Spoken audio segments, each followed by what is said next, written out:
stop subscribing. But anyway, let's get into some reading.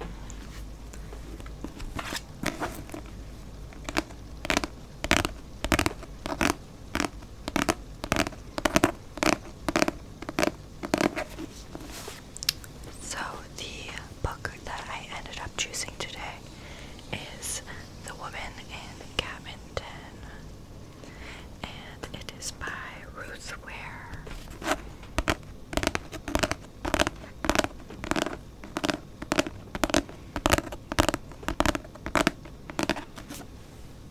And I have read this book before and I really enjoyed it. It is very suspenseful and fun to read. And we'll probably end up reading the first chapter or so. And if you guys end up liking it, let me know and we can read more together.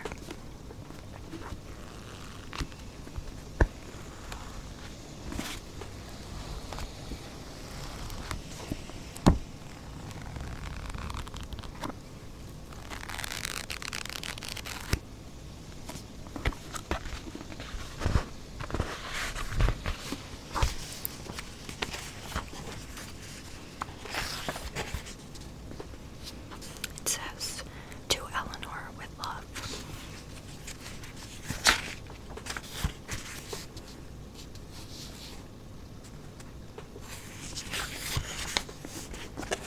Part 1.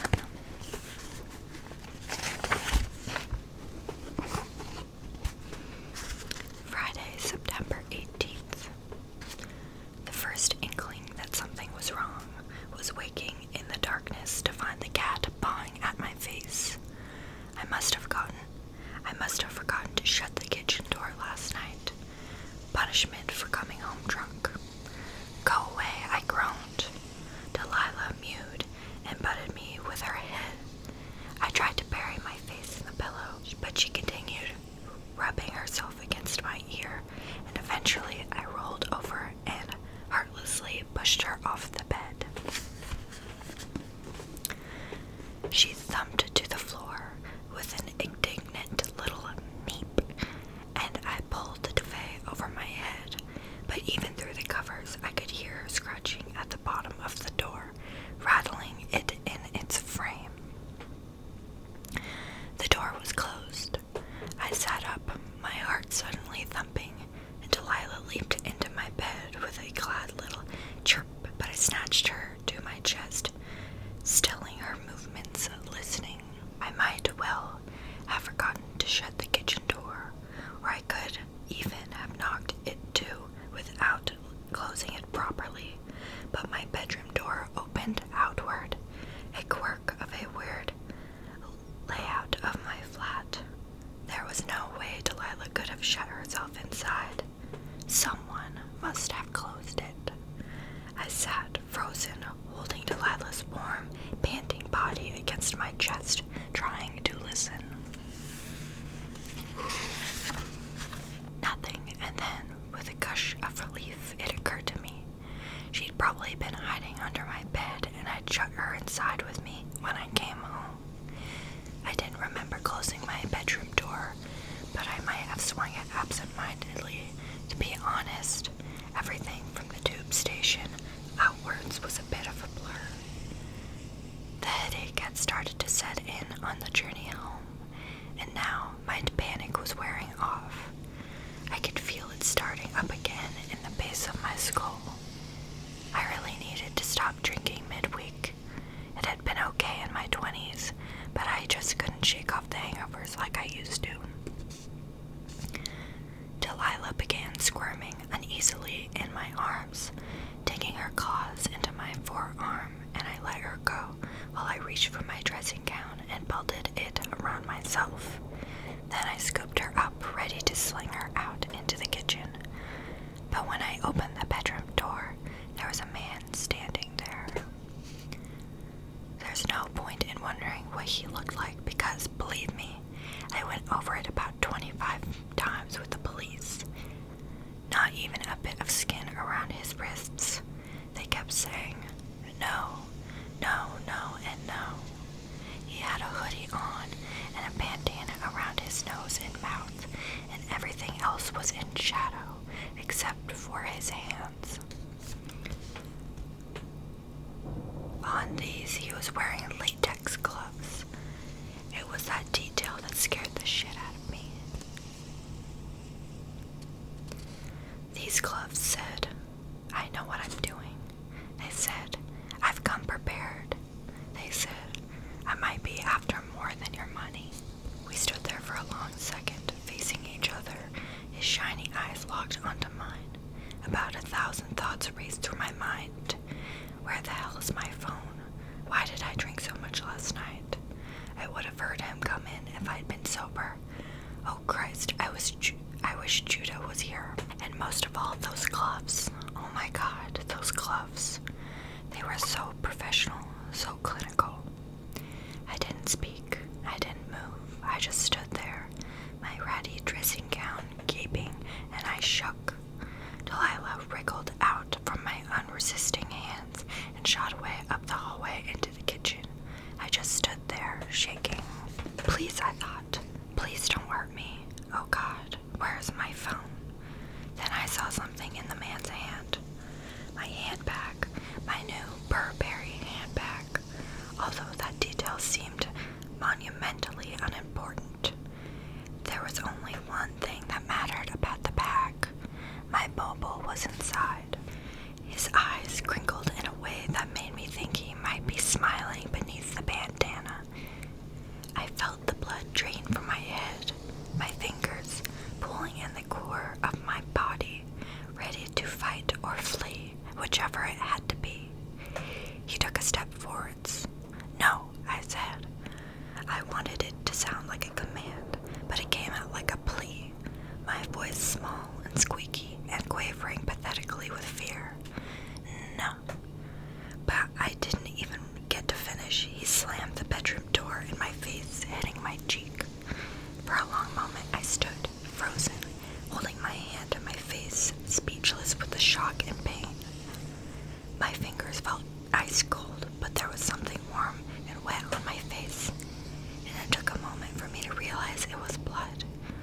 That molding on the door had cut my cheek. I wanted to run to my bed, to shove my head under the pillows and cry, but a small, ugly voice in my skull kept saying,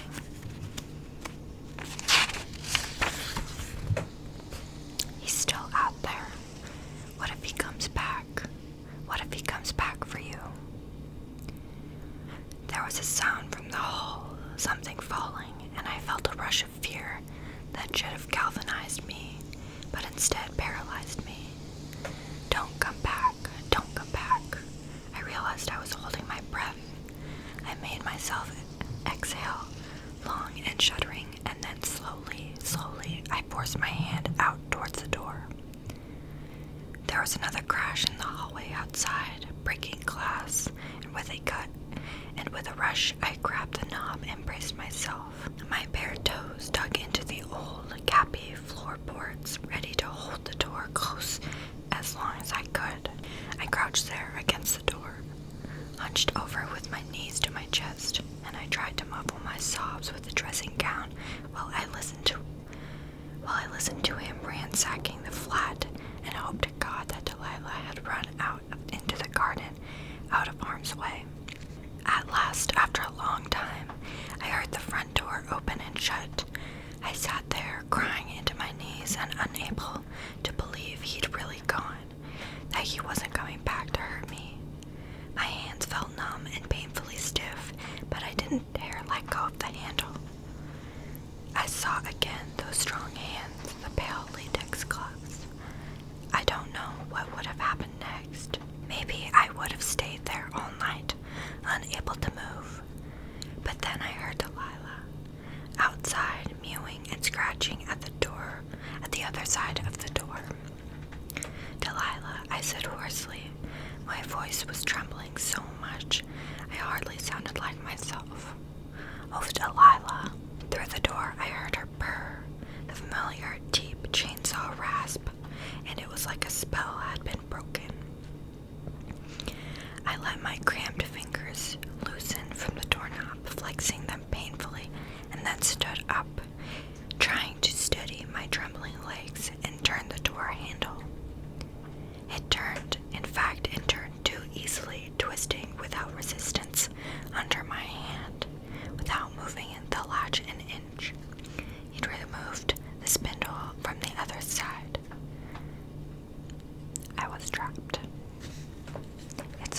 said the F word a lot in there, but I'm gonna be family friendly and not say those things.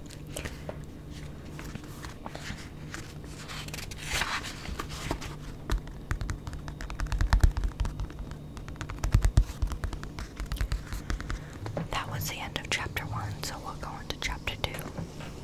Okay, chapter 2. It took me 2 hours to prise my way out of the bedroom.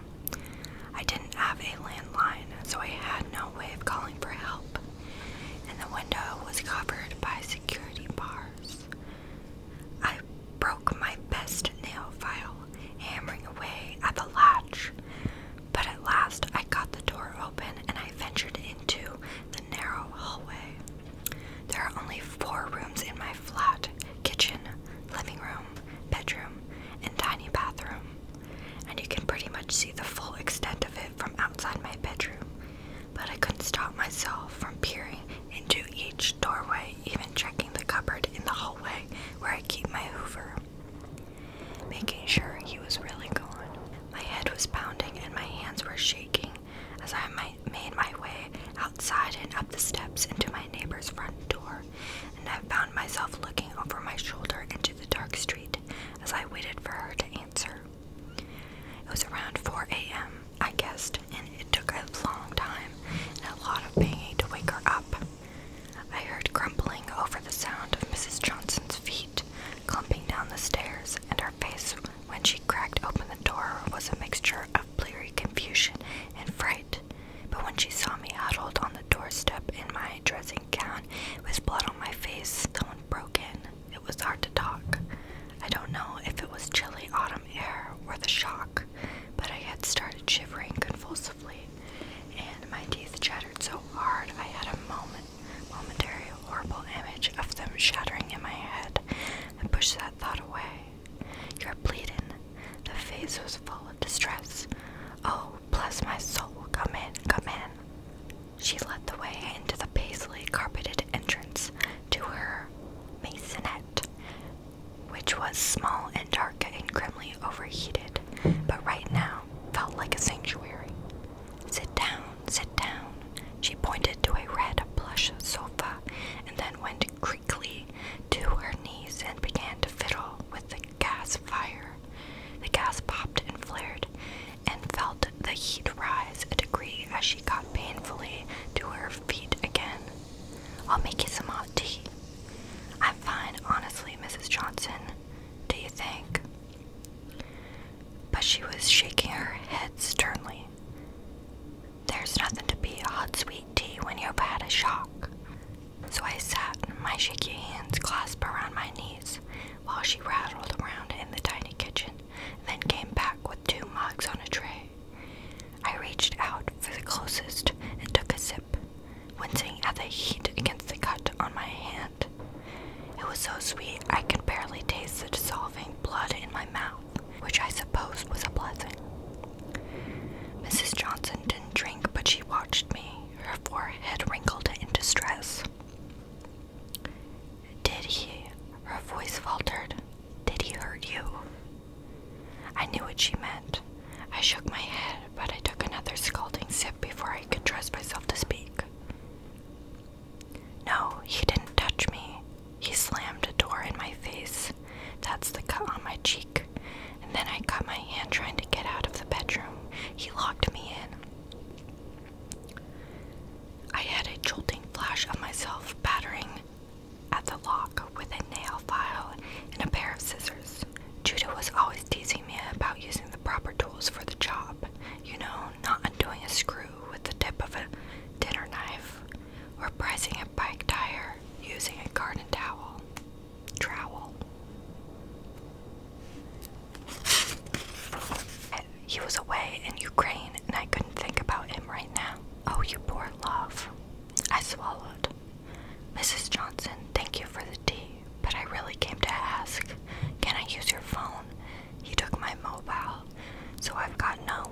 He was gone.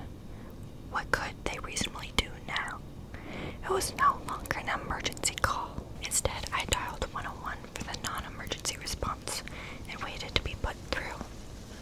And I sat and thought about the insurance I didn't have, and the reinforced lock I didn't install, and the mess tonight had become. I was still thinking about that hours later, as I watched the emergency locksmith replace the crappy bolt-on latch of my front door with a proper deadlock, and listened to this lecture on home security and the joke that was my back door.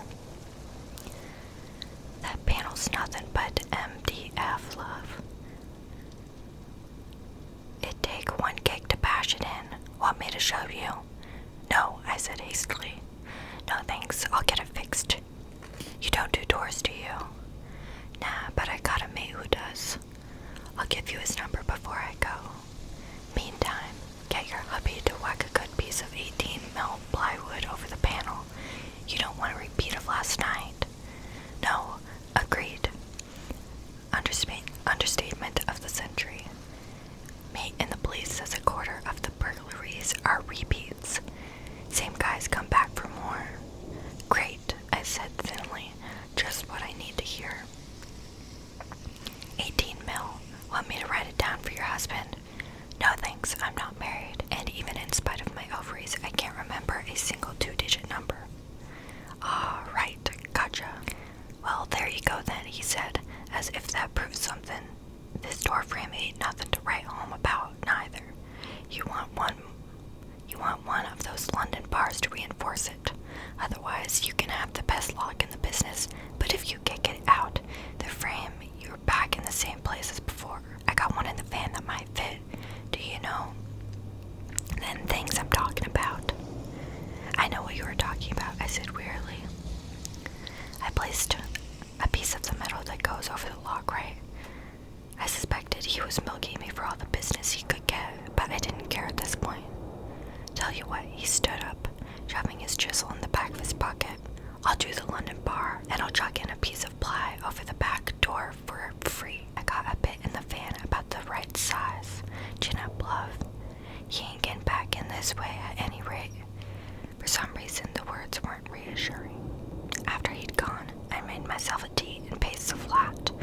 It felt like Delilah after a tomcat broke in through the cat flap and pissed in the hallway. She had prowled every room for hours, rubbing herself up against bits of furniture